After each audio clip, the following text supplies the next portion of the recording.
नमस्कार, welcome to all of study 91 official YouTube channel. My name is Shivanand Dubey और आज हम लोग डिस्कस करने वाले भाई असिस्टेंट लोको पायलट यानी एएलपी का मॉडल पेपर, जो कि आप देखोगे पिछले वर्षों में एएलपी में बहुत सारे क्वेश्चंस ऐसे हैं। असिस्टेंट लोको पायलट हुआ या जो है आरपीएफ का एग्जाम भी होगा, वो एक ही पैटर्न पे होते हैं। बहुत सारे क्वेश्चन रिपीटेड वाले हैं। तो चलिए आज उन्हीं क्वेश्चंस को हम डिस्कस करते हैं और आज अपने आप को इवेलुएट करिए भाई, असेसमेंट करिए कि आप इनमें कितने क्वेश्चन सॉल्व कर सकते हैं। बिल्कुल आसान होने वाला, बहुत मजेदार सेशन होने वाला। जल्दी सभी लोग ज्वाइन करें भाई। इस समय कितने बज गए? 7 बज गए। यानी डेली 7 बजे इवनिंग में आपसे हम मिलेंगे। तो डेली जीपी पुलिस का री एग्जाम का आपको टेस्ट पेपर करवा रहे हैं या जो है असिस्टेंट लोको पायलट का टेस्ट पेपर सॉल्व कराएंगे। और एक दिन कोशिश करेंगे, वीक में एक दिन कोई टॉपिक होगा जो बर्निंग टॉपिक होगा, जो एग्जाम में ज्यादा बनते हैं। तो चलिए आइए भाई डिस्कस करते हैं। क्या मैथ्स में टेस्ट पेपर नंबर 8 कौन सा, यानी आरआरबी एएलपी की बात करें, असिस्टेंट लोको पायलट का टेस्ट नंबर 8। अभी तक 7 आपको करा चुके हैं, आप चेक कर लोगे। यानी आप सारे क्वेश्चंस में सॉल्व कर पा रहे नहीं है। क्वेश्चन नंबर 1 ध्यान से पढ़िए, देन आंसर बताओ भाई। क्वेश्चन कह रहा कि एक महिला प्रत्येक वर्ष की शुरुआत में 5% वार्षिक चक्रवृद्धि ब्याज की दर पर 2000 रुपए के निवेश करती है। अच्छा जी, दूसरे वर्ष के अंत में उसका कुल निवेश कितना होगा? मतलब प्रत्येक वर्ष की शुरुआत में 2000 रुपए निवेश करती है। यानी अगर आपसे बोल दिया जाए भाई पहले वर्ष की शुरुआत में उसने 2000 रुपए डिपॉजिट किया, किस रेट से सर? 5% रेट ऑफ इंटरेस्ट से। तो एक साल में आपको यह बोल दिया जाए और किसे चक्रवृद्धि ब्याज, पहले साल उसे चक्रवृद्धि ब्याज कितना मिलेगा? सर आप कहोगे 2000 रुपए अगर पहले साल इन्वेस्ट किया तो फर्स्ट ईयर हमेशा ब्याज मनी पर, यानी 2000 का 5% कितना हुआ? 20 पंजे 100, यानी 100 रुपए उसे ब्याज मिलेगा। बताइए कोई कंफ्यूजन है? Sir no confusion. अच्छा फिर क्या कह रहा है? तो इसका मतलब ये हुआ कि मूलधन कितना था? 2000 रुपए था, 100 रुपए ब्याज मिला। यानी अब दूसरे वर्ष के लिए तो 2000 ये 100, यानी 2100, यानी 2100 रुपए हो गया।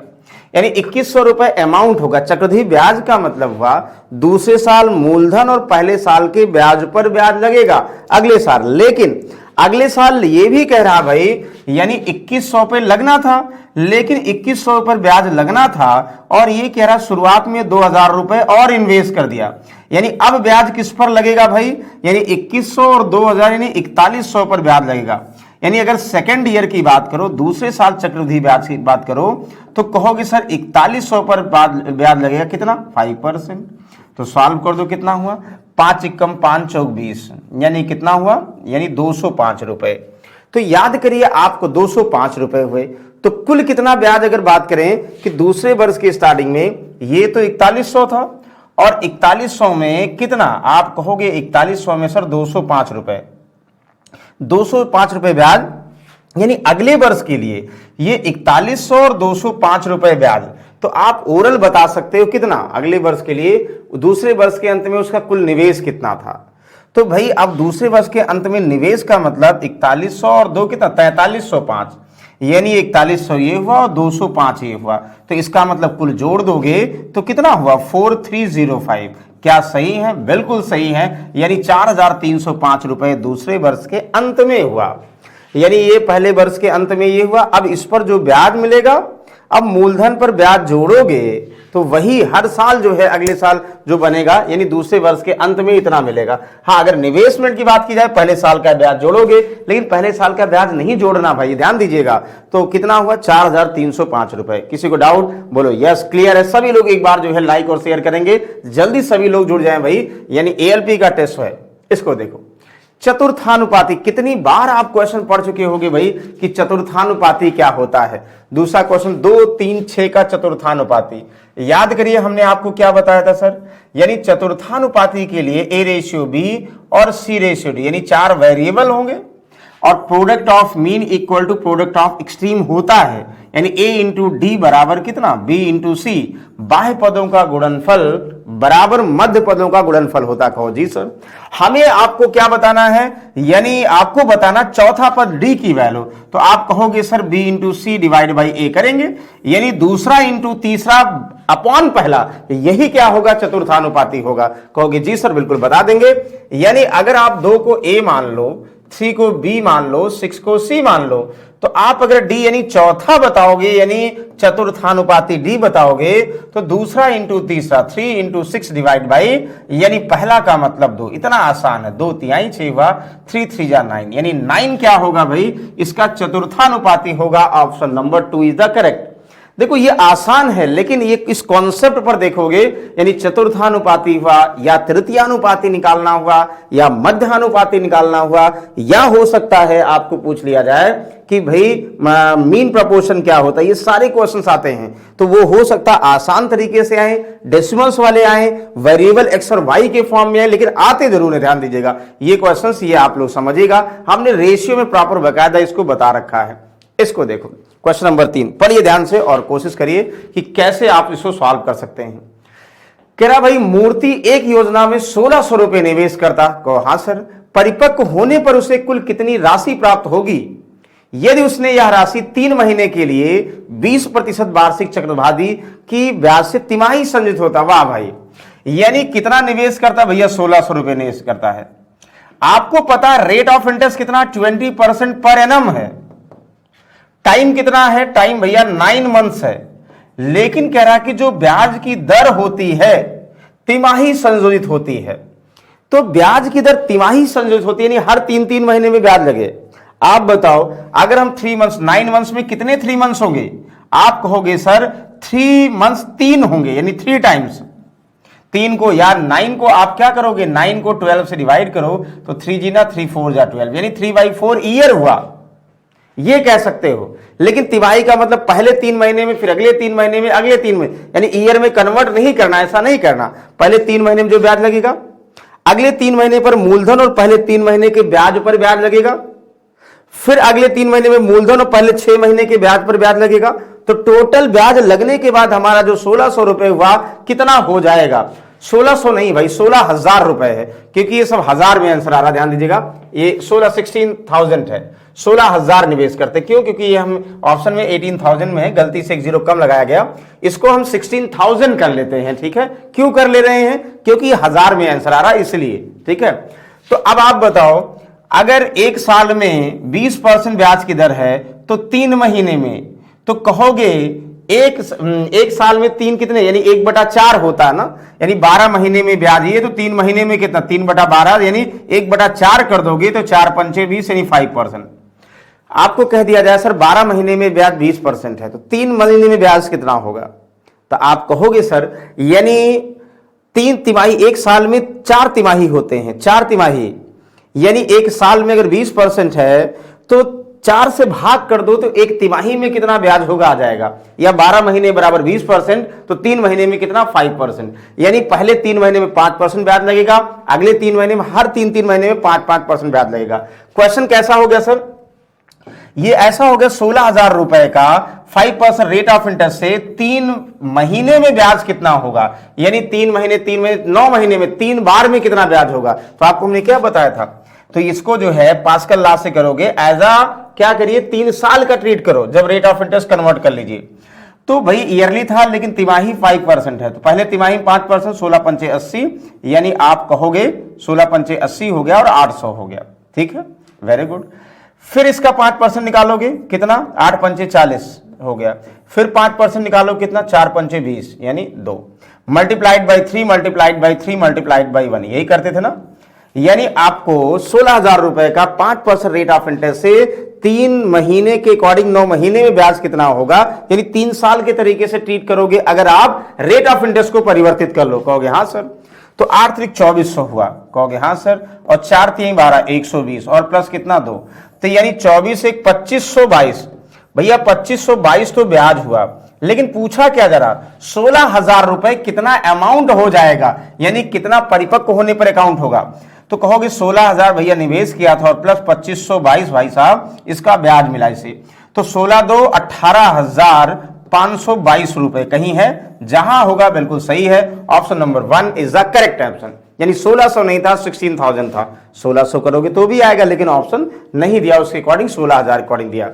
किसी को कंफ्यूजन है, यानी कभी भी आपको मंथली दिया हो, तिमाही, क्वार्टरली दिया हो, ये ध्यान दीजिएगा, उसी वेरिएशन में आप रेट ऑफ इंटरेस्ट चेंज करिए।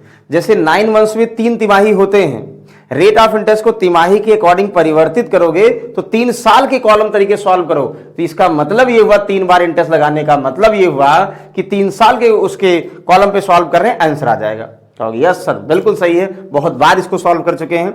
चलिए अगले क्वेश्चन की तरफ चलते हैं। क्वेश्चन नंबर 4 ध्यान से पढ़ियो और सही से आंसर दीजिए। हमें पूरी उम्मीद है इनमें किसी को डाउट नहीं होगा इसमें, क्योंकि बहुत बार आप पढ़ चुके हो इसको। एहसान कमल से दोगुना अच्छा मजदूर है, अच्छा भाई, तथा वे मिलकर एक कार्य को 29 दिनों में समाप्त करते हैं। कमल अकेला उसी कार्य को कितने दिनों में करेगा? याद करिए यहां पे क्या दिया है, एहसान साहब और एहसान कमल से, और कमल साहब। एहसान कमल से अच्छा मजदूर है, दोगुना अच्छा मजदूर है। यानी अच्छा मजदूर होने का मतलब क्या है, जो ज्यादा काम करे वही अच्छा मजदूर है। एहसान कमल से दोगुना अच्छा मजदूर है, यानी अगर कमल एक काम करेगा तो एहसान भाई साहब 2 काम करेंगे। यानी इनके कार्य क्षमता का अनुपात, इफिशियंसी का अनुपात 2:1 है, 2:1 कहोगे। हाँ सर, मतलब ये हुआ हम कह सकते भैया एहसान साहब 2 काम 1 दिन में करते हैं और कमल साहब 1 वर्क 1 दिन में करते हैं, कहोगे जी सर बिल्कुल सही है। वह मिलकर एक काम को 29 दिनों में करते हैं, यानी एहसान साहब एक दिन में 2 काम, कमल साहब 1 दिन में 1 काम, तो दोनों 1 दिन में, यानी दोनों 1 दिन में 3 काम करते हैं। तो एहसान और कमल ने एक काम को 29 दिनों में किया, तो 29 दिनों में कुल कितना काम किया भाई? 1 दिन में 3 काम और 29 दिनों में कितना? 29 × 3 कितना हुआ? यानी 87 वर्क किया। हाँ सर भाई, दोनों मिलकर 1 दिन में 3 काम करेंगे, 29 दिनों में एक काम को समाप्त किए, तो 3 काम के हिसाब से चाहे रेशियो में 29 दिनों में 29 × 3 87 काम किए। अच्छा, कह रहा कि कमल अकेले उसी काम को, भाई अगर इसी काम को कमल को करना हो, किस काम को? 87 वर्क को। हमें पता भाई कमल 1 दिन में 1 ही काम कर सकता है, तो 1 दिन में 1 करेगा तो 87 वर्क डिवाइड बाई इफिशियंसी, यानी 87 दिन लेगा, तो 87 डेज। ओवरऑल आप बता सकते हो ये कितनी बार आपको इफिशियंसी में हमने डिस्कस किया है। क्लियर ना? यानी इफिशियंसी वाले क्वेश्चन टाइम एंड वर्क में जो भी पढ़े होंगे, और हम आपको कितनी बार बताएं भाई, अलग अलग से डालोगे, यानी टाइम एंड वर्क पहले ग्रुप वाले क्वेश्चंस, टाइम एंड वर्क यहां बोल दिया जाएगा अलग individual type of questions, time and work efficiency based question, time and work pipe and system based questions, सारे डिस्कस किए हैं। आप जाइएगा स्टार्टिंग में डालिएगा स्टडी 91 पे by Shivanand sir time and work, तुरंत लिख के आ जाएगा। जिस टाइप का क्वेश्चन आपको पढ़ना होगा बिल्कुल आप पढ़ सकते हो, कहोगे यस सर बिल्कुल। चलिए इसको देखोगे, क्वेश्चन नंबर 5 ध्यान से समझिएगा इसको इंग्लिश में पढ़िए भाई। A has 28 element, B has 32 element and A union B. A union B का मतलब क्या हुआ? सारे इज 40। आप बताओ how many element are there in A B. देखो आप अगर ये बोल दें कि ये इंटरसेक्शन है, इंटरसेक्शन का मतलब कॉमन की वैल्यू की जा रही है।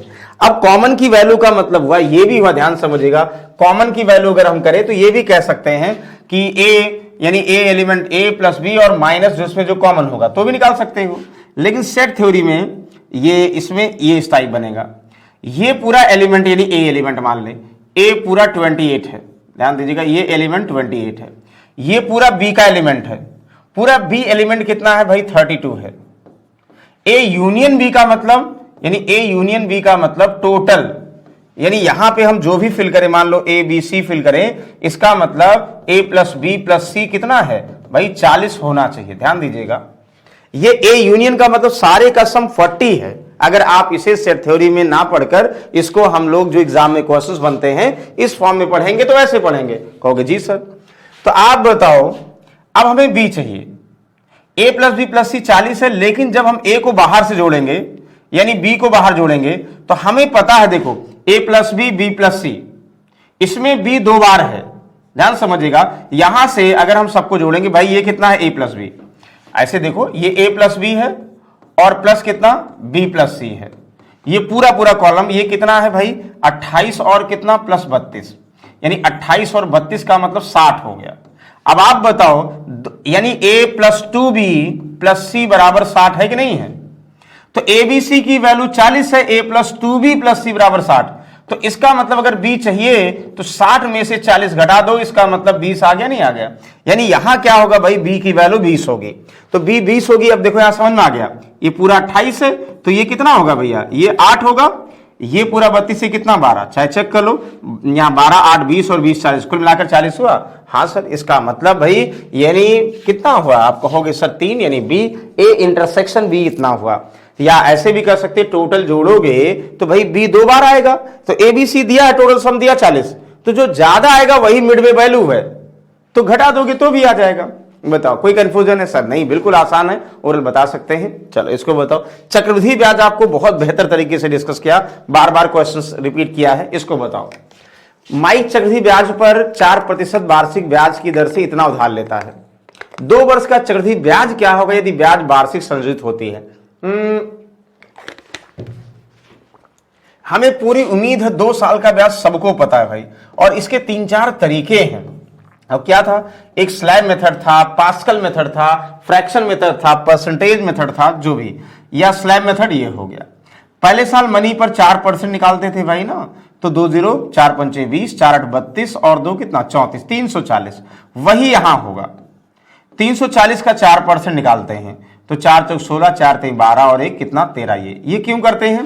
पहले साल प्रिंसिपल पर यानी 4% यहां भी, दूसरे साल प्रिंसिपल पर यहां, और सेकेंड ईयर फर्स्ट ईयर के इंटरेस्ट पर यहां, तो कुल चक्रवृद्धि ब्याज हो जाएगा 3 300 600 40 40 80 और 90 93 693.6, यानी सब जोड़ दोगे भैया चक्रवृद्धि ब्याज हो जाएगा 693.6 इज द करेक्ट आंसर, यानी option number A is the correct answer. कोई confusion? No confusion at all. ठीक है, यस। चलो इसको देखो, 7वां,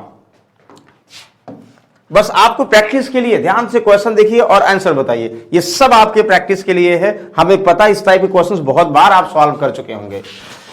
पानी के एक टैंक में 2 छिद्र है, कहोगे जी सर, पहला छिद्र टैंक को अकेला 9 मिनट में खाली करता, दूसरा छिद्र को अकेला 6 मिनट में खाली करता। Very good. यदि पानी के बहाव की दर स्थिर हो तो दोनों छिद्रों से एक साथ रिसाव होने पर टैंक कितने मिनट में, एक लाइन का आंसर है, कितने मिनट में खाली होगा?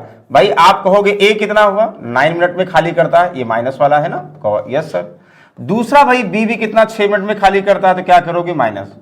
हम पहले क्या करते हैं भाई, टाइम अगर खाली करने का भरने का दिया होगा, उनका एलसीएम टोटल वॉल्यूम क्या है, कैपेसिटी क्या है, कुल क्षमता क्या है बताते हैं ना, कहो जी सर। 9 और 6 की क्षमता एलसीएम कितना होगा सर 18, तो 9 दूनी 18 यानी 2 लीटर पर मिनट ए खाली करेगा, 6 3 18 3 लीटर पर मिनट कौन खाली करेगा, बी खाली करेगा, कहोगे जी सर। अब कह रहा है भाई तो स्थिर दोनों छिद्रों को एक साथ रिसाव होने पर, आप बताओ दोनों एक साथ खोलेंगे तो एक साथ 5 लीटर पर मिनट खाली होगा। तो अगर एक साथ दोनों खोलोगे भैया कितना समय लगेगा, और खाली कितना करना 18 लीटर, तो 1 मिनट में 5 लीटर, तो 18 लीटर 18/5, तो कहोगे 5 तिहाई 15 और 3/5 मिनट। भाई 3 होल 3/5 मिनट, बिल्कुल ओरल बता सकते हो, 3 होल 3/5 मिनट, यानी option number 2 is the correct answer. बताओ कोई कंफ्यूजन है? हमें पूरी उम्मीद है इसमें किसी को डाउट नहीं होगा, ये सभी का आंसर सही आ रहा होगा। तो जल्दी से भाई लाइक करिए, कहिए यस सर समझ में आ रहा। नेक्स्ट क्वेश्चन की तरफ चलते हैं। नेक्स्ट क्वेश्चन दिस 8 इस क्वेश्चन को देख के आपको लगेगा सर ये तो हम बिल्कुल आसानी से सॉल्व कर सकते हैं। देखो कैसे, एक मोबाइल प्लान में 6 मिनट का मूल्य 32 है, तो 4 मिनट का, सर बचपन में बहुत कहा किया था, यानी ऐसे ओरल कहोगे सर 6 मिनट का मूल्य 32 रुपए चुकाना पड़ेगा, तो 4 मिनट का कितना, यानी 6 मिनट का 32 रुपए, तो 1 मिनट का कितना डिवाइड बाई 6, इसलिए 4 मिनट का कितना मल्टीप्लाई कर दोगे, यानी टोटल मूल्य कितना चुकाना पड़ेगा भैया। या 6 की वैल्यू दिया 32 वैल्यू निकाल लो, 2 दुनाई 4 और 2 तिहाई 6, 64/3 भाई सॉल्व कर दो, तो 3 दुनाई 6 3 एकम 3 21.333 रुपए ऐसे ना, यानी 21.33, ऑप्शन नंबर 3। इतना आसान क्वेश्चन हमें लगता कि कभी बहुत पहले आया है, ये प्रीवियस सेट में आया, इतना इजी, बस कंफ्यूजन कर दिया गया। 6 मिनट का 6 मिनट अगर यूज करेंगे 32 रुपए देंगे, तो 1 मिनट 32/6, इसलिए 4 मिनट गुणा कर दोगे, ओरल आप आंसर बता सकते हो। कहो जी सर बिल्कुल करेक्ट आंसर है। 9, एक समबाहुभुज का प्रत्येक बाह्य कोण इतना है, प्रत्येक बाह्य कोण, समबाहुभुज में भुजाओं की संख्या, याद करो आपको क्या पता है, प्रत्येक बाह्य कोण का मतलब क्या हुआ, अगर आप बहुभुज यानी मिनिमम 3 साइड से घिरी हुई, तो 3 साइड होगा त्रिभुज होगा, 4 साइड होगा तो क्वाड्रेटरल 5 होगा, पेंटागन 6 होगा, हेक्सागन, हेप्टागन, ऑक्टागन, यही सारे होते ना, कहोगे जी सर। तो भाई आप अगर यहां पे एक किसी बहुभुज के आंतरिक कोणों का योग यानी सम ऑफ इंटीरियर एंगल, यानी किसकी बात करो भाई साहब, यानी सम ऑफ इंटीरियर आंतरिक कोणों का योगफल क्या होता है, n - 2 इंटू 180 ना, ये होता है। और अगर आपको ये तो आंतरिक कोणों का सम हुआ, प्रत्येक आंतरिक कोण करना था 2 से भाग कर दो। यहां पे सम ऑफ एक्सटीरियर, यानी सम ऑफ एक्सटीरियर का मतलब बाह्य कोणों का सम क्या होगा सर, 360। कोई भी यहां पर पॉलीगन है, कोई भी बहुभुज है, उनके सभी कोणों का योगफल सर 360 होता है। प्रत्येक बाह्य कोण क्या होता है सर, बस 360 में 6 से डिवाइड कर दें। अच्छा, 6 का नहीं, यानी n से डिवाइड कर दें, कितनी नंबर ऑफ भुजाएं होंगी, कितनी साइड्स होंगी, बस एक लाइन में आंसर। तो भाई कह रहा है कि 360 डिवाइड बाई n, किसी बहुभुज का प्रत्येक बाह्य कोण 360 बटा n होता है, और ये है भैया कितना, 9 है। तो n की वैल्यू चाहिए, यानी n इधर जाएगा, 9 इधर चला गया, यानी n बराबर कितना, 360 बटा 9।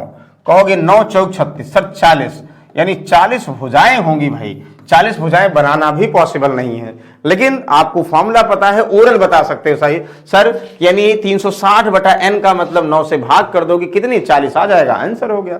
कहो वाह सर, बिल्कुल आसान तो है।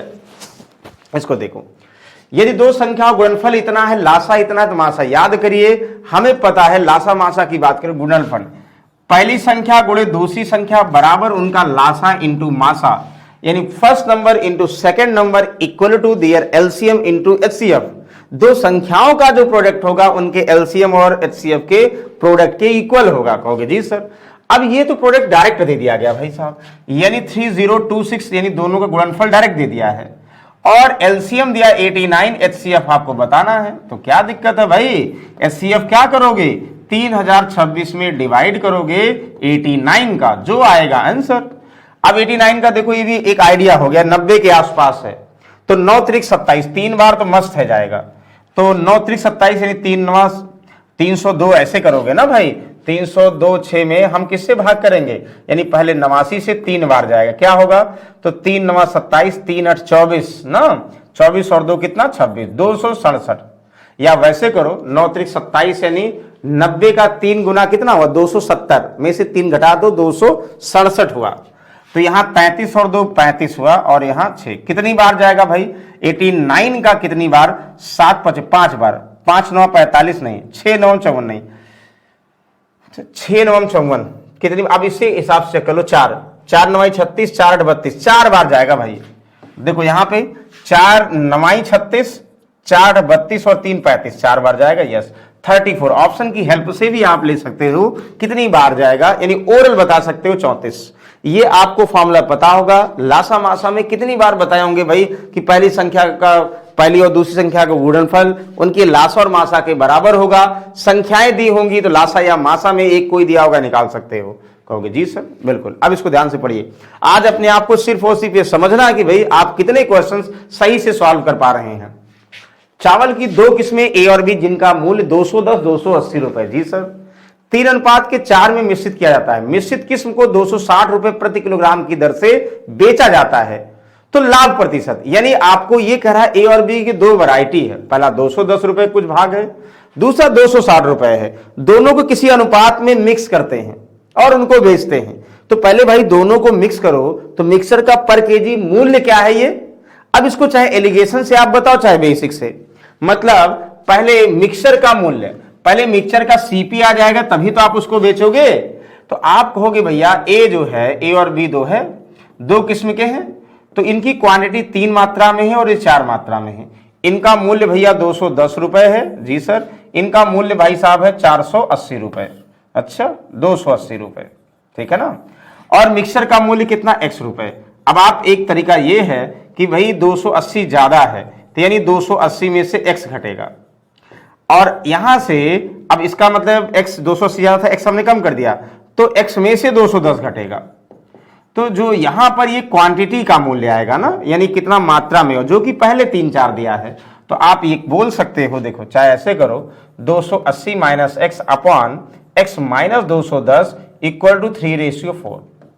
मतलब आप यहां से x की वैल्यू का मतलब ये हुआ कि कितने रुपए पर केजी निकाल सकते हैं। कैसे निकालोगे भाई, सॉल्व कर लेंगे।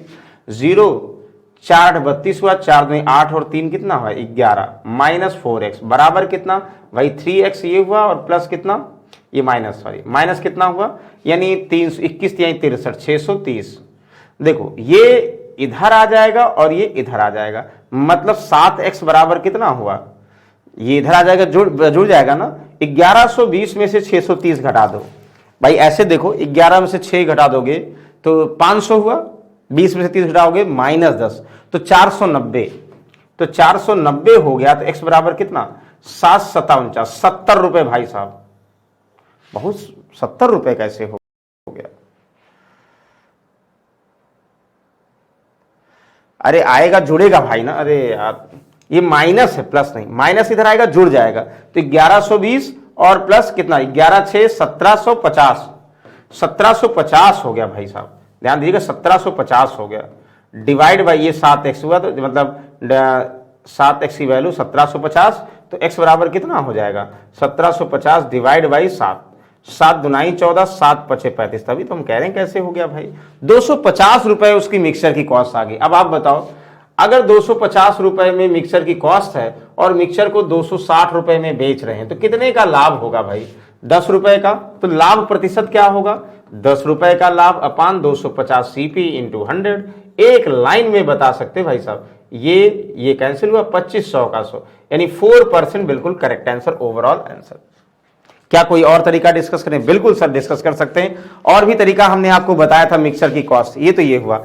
एक याद करो, हमने एवरेज में आपको क्या बताया था, ध्यान दीजिएगा, इतना सब नहीं करना था। एवरेज में हमने बताया था, ध्यान समझिएगा सर, ए की वैरायटी 3 है, जो वैरायटी 3 है उसकी कॉस्ट 200 रुपए पर केजी एवरेज कॉस्ट है। जो 4 वैरायटी यानी 4 क्वांटिटी वाली है वो 280 रुपए एवरेज कॉस्ट है। हमने बताया था इनकी रेंज में कुछ भी मान लो एवरेज, अगर यानी ए और बी, ए का क्वांटिटी, ये बी, ये अनुपात है क्वांटिटी का। हमें पता है क्वांटिटी, यानी चाहे इसको 3 × 210 करो, 4 × 4 280 डिवाइड बाई 7 कर दो, और चाहे आप क्या करो 210 280 में एवरेज मूल्य इनका है, तो इनके मिड में कुछ मान लेते जो समझ में आए।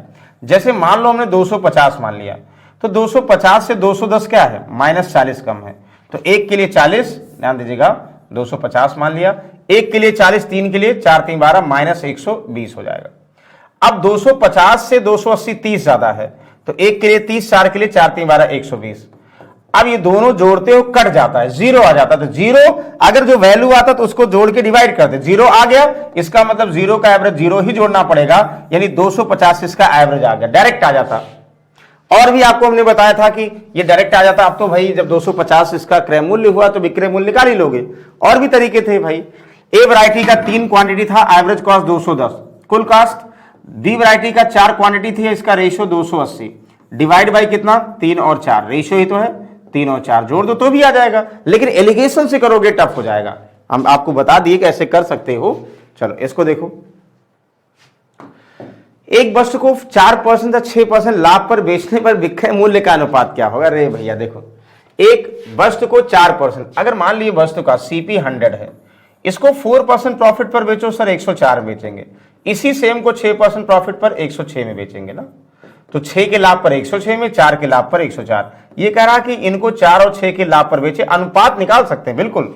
तो कैसे भाई, 2 पंचे 10, 2 दूनाई 4, तो 2 पंचे 10, 2 तिहाई 6, 52:53। इतना आसान क्वेश्चन तो नहीं आना चाहिए भाई। तो ओरल बस यहाँ पे आया था किसमें, ALP के एग्जाम में, तो चलो कोई बात नहीं, 100 मान के ओरल बता सकते हो। अगर किसी का CP का वैल्यू चाहिए होता तो नहीं बताते, SP का वैल्यू चाहिए नहीं बता देते, लेकिन रेशियो निकाल सकते हो ना। चलो यस बिल्कुल सही। इसको देखो 13वां क्वेश्चन भाई, सर विष्णु 10 किलोमीटर प्रति घंटे की चाल, 30 किलोमीटर प्रति घंटे की चाल, 8 किलोमीटर प्रति घंटे की चाल से बराबर दूरी तय करते हुए 15.5 मिनट की यात्रा करता है। उसके द्वारा तय की गई कुल दूरी ध्यान दीजिए क्या कह रहा है, कितना अच्छा क्वेश्चन है। कह रहा 10 किलोमीटर प्रति घंटे, 30 किलोमीटर प्रति घंटे और 8 किलोमीटर प्रति घंटे की चाल से दूरी तय करते हुए कुल 15.5 मिनट की यात्रा करता है।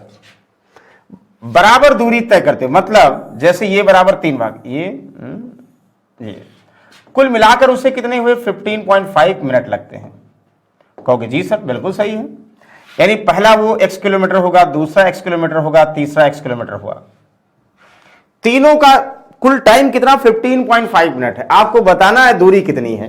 पहला भाग को 10 किलोमीटर पर आवर की स्पीड से, ठीक है, दूसरे कितना भाई यानी बोला गया आपको 30 किलोमीटर प्रति घंटे की चाल से, तीसरे भाग को कितना 8 किलोमीटर प्रति घंटे की चाल से, तो कुल समय इतना मिनट। याद करो हमें पता दूरी बराबर है, हमने x मान लिया, तो कुल समय लगा तो दूरी बटा चाल समय पहले भाग का समय प्लस दूरी बटा चाल समय दूसरे भाग का समय प्लस तीसरे भाग का समय बराबर 15.5 मिनट।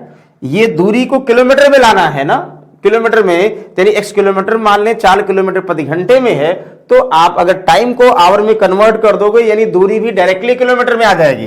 तो 15.5 डिवाइड बाई क्या 60 कर दो, किलोमीटर में आ गया, बस आंसर। कहोगे जी सर कैसे सॉल्व करें? 10, 30, 8 और 60 का एलसीएम सब में गुणा कर दो जिससे कंफ्यूजन ही नहीं होगा। सर 10, 38 और 160 का एलसीएम क्या है भाई? 10, 30, 8 का, तो 10 और 30 का 30 हुआ, 60 और 30 का 30, 8 और 60 का देखना है। तो 60 8 से डिविजिबल नहीं होगा, 60 का 2 गुना 120 से डिविजिबल होगा। हम क्या करें, सब में भाई साहब 120 से गुणा कर दें। क्यों गुणा कर दे रहे हैं? क्योंकि यहां पे न्यूमरेटर में कुछ रही, डिनोमिनेटर में कुछ रही नहीं जाएगा। 10 यहां बरहियम यानी 12x हो गया, प्लस 3 चौक 12 4x हो गया, और प्लस 8 15 28 15x हो गया, बराबर कितना 60 दुनाई, तो 15 दुनाई 30 एक 31 हो गया। 12 4 16 और 15 कितना 31 ना, यहां से देखो 31 x की वैल्यू 31, तो x की वैल्यू भाई साहब कितना 1, यानी उसके द्वारा कुल 1 किलोमीटर की यात्रा तय की गई। तो यानी 1 किलोमीटर कुल नहीं, उसके द्वारा तय की गई कुल दूरी। नो भाई, x की वैल्यू 1 नहीं, यानी x की वैल्यू 1 आई, ये 1 हुआ तो ये भी 1, ये भी, यानी तीनों भाग की यात्रा 1 + 1 + 1 का मतलब कितना 3 किलोमीटर। कुल दूरी 3 किलोमीटर और प्रत्येक बराबर भाग की दूरी आपको पूछा जाता भाई, तब आप कहते कि 1 किलोमीटर प्रत्येक बराबर भाग की दूरी हुआ। लेकिन कुल दूरी आपसे पूछा जा रहा है, इट मींस क्या हुआ कि टोटल भाई ऐड करोगे तो कुल 3 किलोमीटर, 1 + 1 + 1। बताइए कोई डाउट? कुछ नहीं भाई, बस सिर्फ और सिर्फ आपको इक्वेशन बनाकर रिलेट करना था। कहोगे जी बिल्कुल सही है। आंकड़ों का बहुलक मोड निकालना है, मतलब मोड सबसे आसान क्वेश्चन होता है। करते क्या भाई मोड? मोड का मतलब सिर्फ होता क्या है? मोड का मतलब होता कि उस संख्या की रिपीटिशन, अपनी रिपीटिशन सबसे ज्यादा किसमें है। आप बताओ, जैसे डेटा ये दिया है, 1 की रिपीटिशन 1 टाइम 2 टाइम 2 ही बार है, 2 भाई साहब नहीं रिपीटिशन, 10 नहीं है, 9 1 टाइम्स 2 टाइम्स 3 टाइम्स, यानी सबसे ज्यादा रिपीटिशन 9 की है। मोड का मतलब संख्या कितनी, सबसे ज्यादा कितनी बार है। जो संख्या ज्यादा बार होगी वही संख्या उसकी मोड कहलाएगी, खुद की मोड होती, इसका मतलब 9 इज द करेक्ट आंसर। एक लाइन में आंसर आप बता सकते हो। कहोगे जी सर इसको बताइए। अरे ये तो बिल्कुल आसान है। क्या करोगे भाई, फॉर्मूला लगाओ। चाहे वैसे देखो 2x² मतलब 4x² हो गया, ओपन कर लो, कोई फॉर्मूला लगाने जरूरत ही नहीं है। यहां 2y² का मतलब कितना भाई 4y² हो गया। जी सर। माइनस 4x² का मतलब 16x² हो गया। अब यहां से क्या मिलेगा भाई, 4x² और माइनस 16x² का मतलब कितना -12x², और ये नहीं घटेगा भाई साहब, ये 4y² जैसे वैसे, यानी -12x² minus 4y² is the correct answer. इतना आसान नहीं बनना चाहिए। ओरल आपको सिर्फ उसको स्क्वायर करके लिख देना है, बिल्कुल ओरल आंसर बता सकते हो। जी बिल्कुल सही है। 16वां 16 क्वेश्चन ध्यान दो। किरण ने 15% हानि पर इतना में एक बस बेची। जी सर। 15% लाभ पाने के लिए इसको किस मूल्य पर बेचना चाहिए? याद करिए, 15% हानि पर बस को इतने में बेच दिया और उसी बस को 15 के लाभ पर कम की बेचना कितने में बेचे। अगर आपको नहीं पता तो मान लो भैया, बस को हमने 100 रुपए में खरीदा था, मान लिया हमने, माना 100 रुपए में बस तो खरीदा था। अगर हम इसको 15 लॉस पर बेचते भाई साहब तो कितने में बेचेंगे? यानी हमें इमेजिनरी डेटा पता हो गया कि 85 में बेचेंगे बस को, अगर 15 के लॉस पर, हानि पर बेचना है, और इसी को अगर 15 के प्रॉफिट पर बेचना है तो बस की सीपी तो वही रहेगी। सर कितने में बेचेंगे? 115 में बेचेंगे। इसमें कोई कंफ्यूजन है? बस का मूल्य हमने मान लिया, उसको पहले अगर हानि पर 15 बेचेंगे तो 85 में बेचेंगे, 100 मूल्य माना है, 15 लाभ पर 115 बेचेंगे। कह रहा है, अब इसको रिलेट कर लो। बस को पहले 15% हानि पर 18,700 में बेचा, तो आप कह सकते हो तो बेचा 85 में 15% हानि पर, तो 85 की वैल्यू 18,700, तो 100 की वैल्यू निकालोगे सीपी और 115 निकाल लोगे तो एसपी आ जाएगा। यानी 15 के लाभ पर कितने बेचेंगे। और चाहे डायरेक्टली कर सकते भाई साहब ना, यानी 15 के हानि पर मतलब 85 की वैल्यू 18,700 हुआ, और आपको 115 यानी 15 लाभ पर निकालना है, निकाल सकते हो।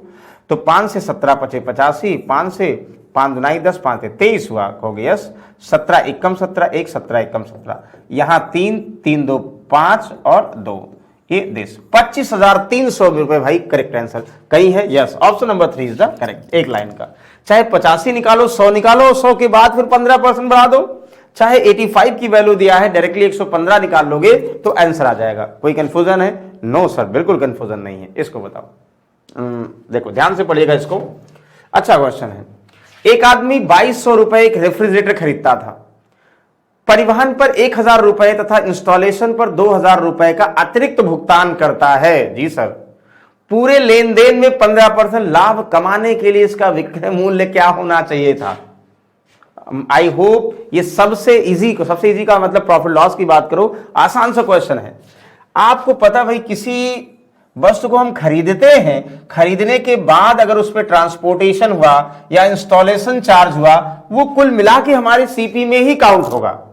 जैसे 22,000 रुपए में अगर हमने भाई साहब रेफ्रिजरेटर खरीदा तो 1,000 रुपए तो लाने में खर्च हुआ, 2,000 रुपए इंस्टॉलेशन में खर्च हुआ, यानी कुल मिलाकर रेफ्रिजरेटर की टोटल सीपी, कुल सीपी कितनी हुई भाई?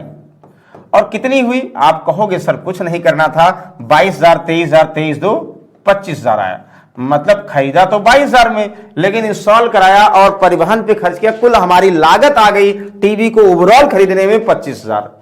अब इसको अगर 15% लाभ पर बेचना है भाई, अगर 25,000 में खरीदा है, 15% लाभ पर बेचना, तो कितने में बेचेंगे? एक लाइन का आंसर है। आप चाहो तो इसको ऐसे कर दो, ध्यान दीजिएगा, चाहो तो 25,000 का 15% निकाल कर जोड़ दो, और चाहे 15% प्रॉफिट का मतलब यानी 115 में बेच देंगे तो 115 बाई 100 से गुणा कर दो। 15 लाभ का मतलब अगर 100 में खरीदे होंगे 115 में बेचे होंगे तो सीपी की वैल्यू दिया एसपी निकाल लो, और कुछ लोग 25,000 का 15% निकाल कर जोड़ देंगे तो भी सही है, कहोगे जी सर। बस एक लाइन का तो आंसर है, कुछ कंफ्यूजन ही नहीं करना। चाहे ऐसे करो, 25 100 का 100, ठीक है, जीरो बहुत सारे हैं, बस 115 को चार्ज करोगे, 4 दुनाई 8, 3 11, 4 8 32, 3 4 7 28, 4 पंचे 20 0, यानी 28,750। जी sir, option number 1 is the correct answer.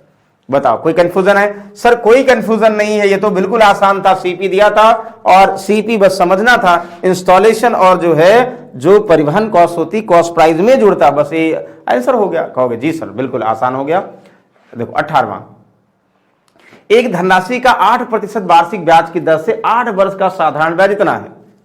इस धनराशि पर ब्याज की उपरोक्त दर की 1/4 दर से 2 वर्ष का चक्रवृद्धि ब्याज क्या होगा? कहोगे वाह सर, धनराशि का 8% वार्षिक ब्याज की दर से 8 वर्ष का साधारण ब्याज इतना है, तो भाई धनराशि कितनी है?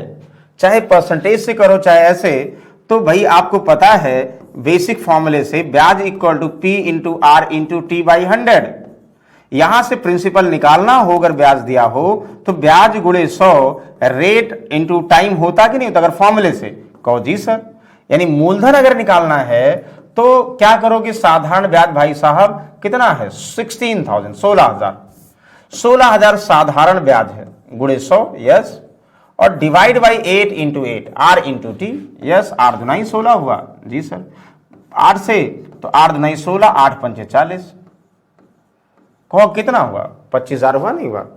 देखो 8 दुनाई 16 2,000 हो गया, तो 8 दुनाई 16, 8 पंचे 40, 1 0 3 0, यानी एक ये 2 ये 3 बचा है, 25,000 हो गया ना, 2 लाख नहीं, 25,000 क्या हो गया? मूलधन आ गया।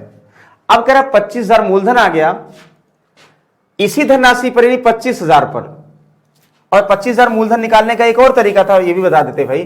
कहोगे एक साल में 8% साधारण ब्याज, 8 साल में 64% ब्याज, तो 64% की वैल्यू 16,000, 100 की वैल्यू निकाल लो, मूलधन आ जाएगा, तब भी तो हुआ 16 चौका 64 यानी 25,000। एक तरीका ये भी था मूलधन निकालने का, यानी रेट ऑफ साधारण ब्याज R इंटू T % हुआ, एक साल में 8% तो 8 साल में 64% ब्याज, मूलधन अगर 100 होगा तो उसका 64 रुपए ब्याज होगा, तो ब्याज 64 की वैल्यू 16,000, तो 100 की वैल्यू 25,000, तो मूलधन आपको पता हो गया 25,000। कहोगे जी सर। अब कह रहा मूलधन 25,000 हो गया, इसी मूलधन पर जो पहले रेट ऑफ इंटरेस्ट था इसका 1/4, पहले 8 था, इसका 1/4 कितना हुआ भैया 2%। 2% से हिसाब से समय 2 वर्ष का चक्रवृद्धि ब्याज कितना होगा? आप बताओ 25,000 का 2% से 2 साल में चक्रवृद्धि ब्याज कितना? तो 25,000 का 2% निकालो भाई साहब, कितना हुआ? 25 दुना यानी 500 ही हुआ, 500 यहां भी होगा, 500 का 2% 10 रुपए, यानी 1,010 रुपए, 1,010 रुपए 2 साल का ब्याज आ जाएगा। ये पूछ रहा option number 2 is the correct. 25,000 पर 2% ब्याज की दर से 2 साल का ब्याज आपको कंफर्म है, सॉल्व कर लोगे। क्लियर ना? कहोगे यस सर बिल्कुल सही है। इसको बताएं,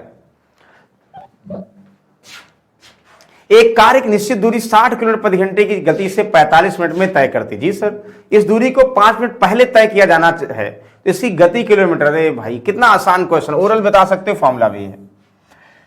दूरी फिक्स है 60 किलोमीटर प्रति घंटे की चाल से कह रहा है 45 मिनट लगते हैं। जी भाई साहब, अब कह रहा है इसे 5 मिनट पहले यानी 40 मिनट में तय करना है, इसकी गति क्या होगी? अगर डिस्टेंस फिक्स है तो speed into time equal to यानी S1 T1 equal to S2 T2, चाहिए करो, चाहे ये चाल दिया है, ये समय दिया, दूरी निकल आएगा। अब दूरी निकल आएगा तो इस समय से डिवाइड कर दोगे तो फिर से दूरी, फिर से चाल निकल आएगा। और चाहे ऐसे 60 किलोमीटर प्रति घंटे की चाल से 45 मिनट लगते हैं और किस चाल से 40 मिनट लगेगा। मतलब अगर ये मिनट में तो ये भी मिनट में अगर समय है तो यूज भी नहीं करना है, आवर में कन्वर्ट नहीं करना, क्योंकि आवर में करोगे तो 60 से भाग करोगे, दोनों कट जाएंगे ना। कहोगे जी सर सॉल्व कर दो भाई, कैसे? देखो 5 9 45, 5 8 40, 9 6 54, 540 डिवाइड बाई 8, ये S2 आ जाएगा। तो भाई कितना हो जाएगा S2? तो 8 6 48, 8 6 48 से 8 7 56, 4 8 5 40, 67.5 किलोमीटर पर आवर। चाहे इसको ऐसे करो, चाहे बेसिक करो, चाहे जैसे कर दो। बताओ कोई कंफ्यूजन है? फॉर्मूले से करें या रेशियो से भी कर सकते हो ओरली, तब भी आंसर आ जाएगा। कहोगे यस सर कोई इशू नहीं। इसको देखो, 15,000 रुपए प्रति लैपटॉप की दर से 15 लैपटॉप खरीदे जाते हैं और उन सभी को 2.97 में बेच दिया जाता है। लाभ प्रतिशत ज्ञात कीजिए। यार भाई आप बताओ, सबकी बात करें, 15,000 की दर से 15 लैपटॉप खरीदें, यानी एक लैपटॉप की कॉस्ट कितनी है? 15,000। तो 15,000 की कॉस्ट कितनी होगी भाई? 15 इंटू 15, ये कुल सीपी आ गई। और भैया एक लैपटॉप को बेचता है कितने? यानी सभी को, और उन सभी को यानी 15 को बेचता कितने में? 2.97 लाख। तो 2.97 लाख का मतलब 5 जीरो बढ़ाओगे 2 जीरो, लाख में कट जाएगा इतना। तो हम एक काम भी कर सकते हैं, यानी पूरा मल्टीप्लाई कर दो। 15 इंटू 15 का मतलब कितना हुआ? 15 इंटू 15 का मतलब हुआ 2,25,000। 2,25,000 में खरीदा, 2,57,000 में बेचा। तो यहां से सीपीएसपी का वैल्यू पता, अगर रेशियो निकाल लें तो भी आंसर आ जाए। जैसे कट गया ना, कहोगे हाँ सर क्या और कुछ कॉमन होगा? नहीं। तो 15 यानी 225 में खरीदा और 297 में बेच दिया, तो लाभ हुआ भाई साहब कितने का? सॉल्व कर लोगे। अच्छा वैसे देखो 9 से भी कट जाएगा, 5 2 7 2, हाँ 9 से देखो, 9 दूनी 18, 9 5 45, यहां 9 से 9 3 27, नहीं कटा भाई, कट जाएगा। 9 दूनी 18, 9 5 45, और यहां से 9 दूनी 18, 9 3 27 और 9 3 27, यानी 25 में खरीदा 33 में बेचा, तो लाभ हुआ कितने परसेंट का भाई साहब? यानी 25 और 33 का, ये सीपी हो जाएगा, एसपी का रेशियो आ गया ना। कहोगे 8 का प्रॉफिट हुआ किस पर? 25 पर, इंटू 100 से मल्टीप्लाई कर दो, तो 25 100 का 100, 4 32%, 32% का प्रॉफिट हुआ। चाहे वैल्यू से कर दो कि 2,25,000 में खरीदा, 2,57,000 में बेचा, रेशियो निकाल लोगे और आसान हो जाएगा। नहीं तो उनका डिफरेंस लाभ हुआ, लाभ अपॉन सीपी इंटू 100, तो भी आंसर आ जाएगा। बताइए कोई कंफ्यूजन है? सर कोई कंफ्यूजन नहीं, बिल्कुल आसान है, ओरल बता सकते हैं। अच्छा 20 क्वेश्चन है आज, देखिएगा 20 क्वेश्चन। हमें लगता है आज के क्वेश्चन बहुत आसान थे, बिल्कुल सारे, एक भी क्वेश्चन ऐसा नहीं था जिसमें बहुत ज्यादा दिमाग लगाना पड़े, सिर्फ सिंपल कैलकुलेशन था। और सारे टॉपिक्स, अलग अलग टॉपिक्स अगर आप लोग पढ़े होंगे तो बहुत आसानी से आंसर बता सकते हैं। तो आई होप ये सारे क्वेश्चंस आप बता दिए होंगे, और डेली आपसे 7 बजे मिलेंगे भाई। और ज्यादातर लोग जो कोशिश करिएगा अपने आप को इस टाइम में इवेलुएट करिएगा, सिर्फ और सिर्फ क्वेश्चंस को, यानी जो एग्जाम दे रहेंगे अपने आप को जो है समझिए कि हमारी प्रैक्टिस कितने तक पहुंच गई है, क्या हम ऐसे क्वेश्चन सारे सॉल्व कर पा रहे हैं या नहीं कर पा रहे हैं। हम आपको बता देंगे भाई कि आज इजी वाला प्रैक्टिस सेट है या मॉडरेट वाला या टफ वाला, क्लियर है? तो चलिए, बहुत अच्छा लगा। नेक्स्ट टाइम में फिर से मिलेंगे डेली 7 बजे भाई। तब तक के लिए गुड नाइट, टेक केयर, जय हिंद।